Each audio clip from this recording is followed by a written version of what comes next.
ফেব্রুয়ারির প্রথমার্ধে অতি অবশ্যই নির্বাচন অনুষ্ঠান হতে হবে।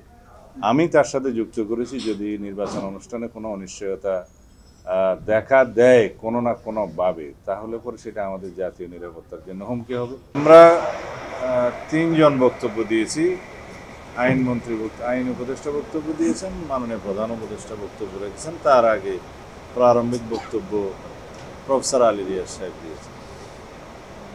জাতীয় ঐকমত্য কমিশনের নেতৃত্বে সকল রাজনৈতিক দল আলোচনা করে যে সমস্ত বিষয়ে ঐকমত্যে এসছে তার ভিত্তিতে জুলাই জাতীয় সনদ প্রণীত হয়েছে, কিন্তু এখনো পর্যন্ত সেটা চূড়ান্ত রূপ পায়নি।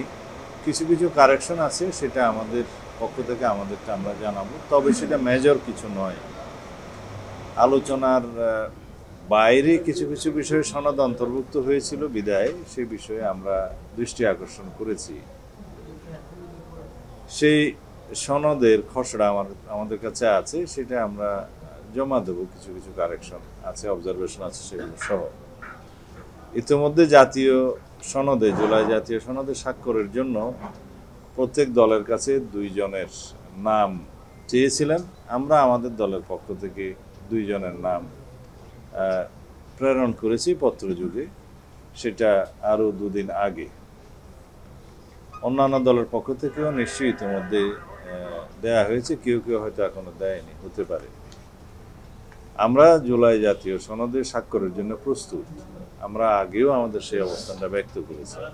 অঙ্গীকারনামার একটা পৃষ্ঠা তার সাথে সংযুক্ত আছে জুলাই জাতীয় সনদের সাথে, তবে সেই জুলাই জাতীয় সনদের অংশ হবে কিনা অঙ্গীকারনামা সেটা আমরা এখনো জানি না। সে অঙ্গীকারনামার বিষয়েও কিছু অবজারভেশন আমাদের আছে, সেটা আমরা জানাবো। তবে আমরা আশা করি সকল রাজনৈতিক দল যা কিছু আমরা আলোচনার মাধ্যমে ঐকমত্যে পৌঁছাতে পেরেছি, যেটা সনদ অন্তর্ভুক্ত হবে এবং সেই সনদ স্বাক্ষরিত হয়ে বাস্তবায়নের বিষয়ে আমরা আশাবাদী। এবং এই বিষয়ে আমরা আমাদের পরামর্শগুলো দিয়েছি কিভাবে এটা বাস্তবায়ন করা যায়। বিভিন্ন রাজনৈতিক দল তাদের পরামর্শ দিয়েছে।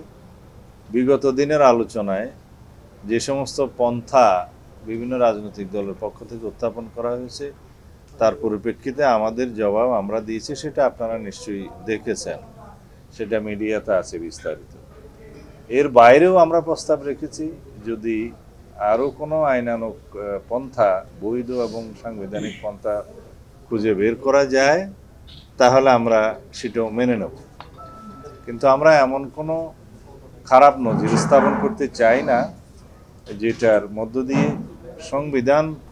সংবিধানের সংশোধনী আনায়নের জন্য কোনো এক্সট্রা কনস্টিটিউশনাল অর্ডার বা স্পেশাল কনস্টিটিউশনাল অর্ডার বা প্রোক্লেমেশনের মধ্য দিয়ে আইনি পন্থার বাইরে সংবিধান সংশোধনের পরিবর্তনের কোনো নজির সৃষ্টি হোক, সেটা আমরা চাই না।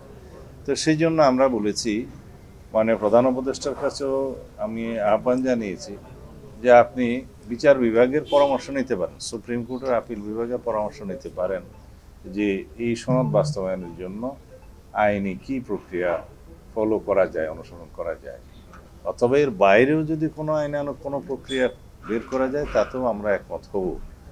কিন্তু যেই জুলাই সনদটাকে আমরা জাতীয় ঐকমত্যের ভিত্তিতে প্রণয়ন করছি, এটা একটা জাতীয় গুরুত্বপূর্ণ দলিল, রাজনৈতিক দলিল এবং সাংবিধানিক দলিল। এই দলিলটাকে যাতে আমরা বাস্তবায়ন করতে পারি প্রশ্নাতীতভাবে, জাতির কাছে যেন এটা কোনোদিন প্রশ্নবিদ্ধ না হয়, ভবিষ্যতে যেন এটা জুডিশিয়ারিতে চ্যালেঞ্জ না হয়, সেরকম একটা পদ্ধতি আমরা বের করি।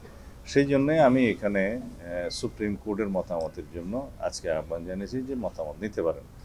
এবং দ্বিতীয় মতামত দিয়েছি, মাননীয় প্রধান উপদেষ্টা আপনি নিজের উদ্যোগে দরকার হলে ছোট ছোট মিটিং করে রাজনৈতিক দল সমূহের সাথে কিভাবে এটা বাস্তবায়ন করা যায় সেই বিষয়ে আপনি ঐকমত্যে আনতে পারেন, সেই এখতিয়ার আপনার আছে। আপনি আহ্বান জানালে আমরা সব সময় আসবো। এই ছিল আমাদের আজকের বক্তব্য। দেখা যাক, আমাদের আলোচনা আরও চলবে। আগামী বুধবারে আবার আলোচনা শুরু হবে। ইতিমধ্যে ঐকমত্য কমিশনের মেয়াদ আগামীকালকে বর্তমান মেয়াদটা সমাপ্ত হবে, আর তারা আশা করছেন সেটা আরও বৃদ্ধি করা হবে। তাহলে বুধবার থেকে আবার আলোচনা হবে। আমরা চাই আলোচনার টেবিলে সবকিছু নিষ্পত্তি হোক, এবং আমরা জোর দিয়ে বলেছি যে আগামী ফেব্রুয়ারির প্রথমার্ধে অবশ্যই নির্বাচন অনুষ্ঠান হতে হবে, এটার কোনো বিকল্প নাই। এবং নির্বাচন কোনো কিছুর উপরে কন্ডিশনাল নয়, নির্ভরশীল নয়। সংস্কার এবং বিচার, নির্বাচন, এটা পরস্পর একটা মিউচুয়ালি ইন্টারডিপেন্ডেন্ট কোনো বিষয় নয়। নির্বাচন হতেই হবে, সংস্কার চালু থাকবে, বিচার কার্যক্রম অব্যাহত থাকবে, এগুলো কোনোটার উপর কোনোটা নির্ভরশীল নয়। তো সুতরাং নির্বাচন অনুষ্ঠানের বিষয়ে এই জাতিতে যে ঐক্য সৃষ্টি হয়েছে, নির্বাচনের টাইম লাইন ঘোষণা করা হয়েছে, নির্বাচন কমিশন প্রস্তুতি প্রায় সম্পন্ন করেছে। সুতরাং আমাদের যে দীর্ঘদিনের সংগ্রাম, ভোটাধিকার প্রয়োগের যে আন্দোলন, যার জন্য আমরা রক্ত দিয়েছি, শহীদ হয়েছি, সেই ভোটাধিকার প্রয়োগের মধ্য দিয়ে একটি প্রকৃত গণতান্ত্রিক রাজনৈতিক সরকার প্রতিষ্ঠা হবে, সংসদ প্রতিষ্ঠা হবে, তার মধ্য দিয়ে আমাদের সমস্ত গণতান্ত্রিক অধিকারগুলো আমরা বাস্তবায়ন করব ইনশাআল্লাহ। মাননীয় প্রধান উপদেষ্টা দৃঢ়তার সাথে আজকে উচ্চারণ করেছেন ফেব্রুয়ারির প্রথমার্ধে অতি অবশ্যই নির্বাচন অনুষ্ঠান হতে হবে। আমি তার সাথে যুক্ত করেছি, যদি নির্বাচন অনুষ্ঠানে কোনো অনিশ্চয়তা দেখা দেয় কোনো না কোনোভাবে, তাহলে পরে সেটা আমাদের জাতীয় নিরাপত্তার জন্য হুমকি হবে, এমনকি সেটা আঞ্চলিক নিরাপত্তার বিষয়ও হয়ে দাঁড়াবে।